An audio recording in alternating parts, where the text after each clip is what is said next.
ఒక సుగంధమైన హరితమైన అడవిలో నదీ తీరంలో ఒక చిన్న నీటి చుక్క, నీటి ఎలుక సంతోషంగా జీవించేది.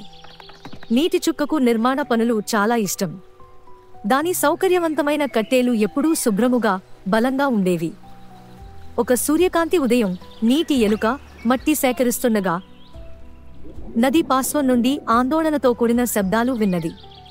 నీటి ఎలుక విరిగిన వంతెన దగ్గరకు ఆసక్తిగా పరిగెత్తింది. అక్కడ అడవి జంతువులన్నీ గుమిగూడి ఆందోళన చెందుతుండటం చూసింది.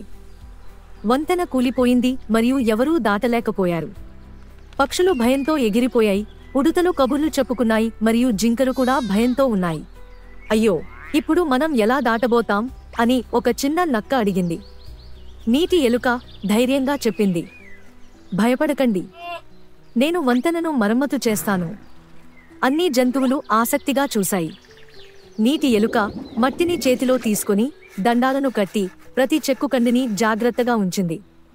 ఇది సులభమైన పని కాదు, కాని నీటి ఎలుక ఒకచోట నమ్మకంగా కదిలింది.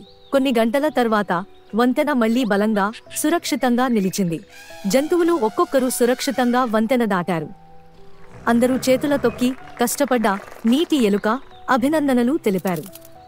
ధన్యవాదాలు, మీరు ఈ రోజును రక్షించారు. పక్షులు ఆనందంగా చిలిపిగా పలికాయి. నీటి ఎలుక గర్వపడింది, కానీ ప్రశంస కోసం కాదు.